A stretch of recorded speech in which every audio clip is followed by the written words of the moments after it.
Jika keberhasilan sebuah bisnis hanya ditentukan oleh latar belakang pendidikan dan pengalaman, maka bisnis apakah yang sekiranya bisa ditekuni oleh seorang lulusan kedokteran hewan yang memiliki pengalaman bekerja di bank? Jawabannya bisa ditemui pada sosok Zulkarnaini. Pilihannya jatuh pada bisnis tour and travel. Alasannya sederhana, karena ia belum pernah naik pesawat sebelumnya. Berbekal 8 juta rupiah untuk membeli unit komputer, memasang jaringan internet, dan deposit pembayaran tiket, Zulkarnaini segera menemui hadangan yang pertama sebagai wirausahawan pemula. Saya cari sekeliling Bogor, ternyata nyewa tempat itu sangat-sangat mahal. 1 tahun ada yang 60 juta, ada yang minta 100 juta per tahun, ngambilnya 5 tahun. Sementara tabungan saya itu tidak cukup untuk nyewa tempat. Jadilah kantor biro perjalanan Zulkarnaini yang pertama adalah di teras rumah sang mertua. Ia kemudian memberanikan diri untuk beriklan di radio dan surat kabar lokal. Hasilnya, 1-2 orang mulai menghubungi dan memanfaatkan jasanya.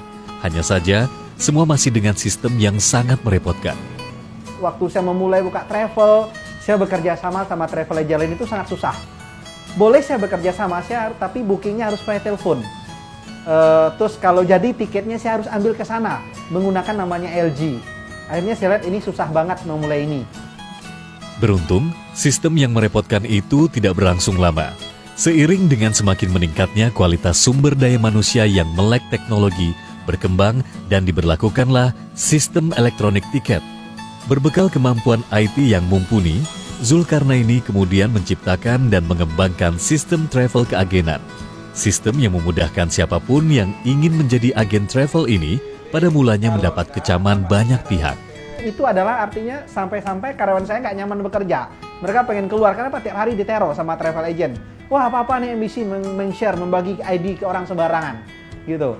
Tapi setelah berjalannya waktu sampai sekarang, malah mereka banyak yang meniru hal yang sama gitu. Jika biro perjalanan lain menguatkan penjualan di sektor pelayanan perjalanan wisata, kini biro perjalanan milik Zulkarnaini memilih mengembangkan sistem keagenan yang mereka pelopori. Jadi agen-agen yang baru memulai, mereka nggak perlu harus menaruh uang di masing-masing airline. Mereka nggak harus punya PT dulu, mereka nggak harus punya ruko, punya kantor gitu. Dia punya laptop, punya internet, mereka sudah bisa menjalankan usaha ini. Meski demikian, bukan berarti tak ada layanan perjalanan sama sekali. 2 bulan sekali, ada perjalanan umroh yang dikelola oleh Zulkarnaini. Umroh itu sangat-sangat besar, karena kita tahu sekarang untuk haji waiting listnya lebih kurang nasional itu 9 tahun. Orang harus bisa naik haji. Nah dengan umroh, mereka daftar bulan ini, ya bulan itu mereka bisa berangkat. Dengan sistem keagenan yang menjadi jualan utamanya, kini MMBC, Biro Perjalanan yang didirikan oleh Zulkarnaini, memiliki 5 cabang yang tersebar di 5 kota besar di Indonesia dengan agen yang tersebar lebih banyak dan lebih luas lagi, menghasilkan omset tak kurang dari 21 miliar rupiah per bulannya.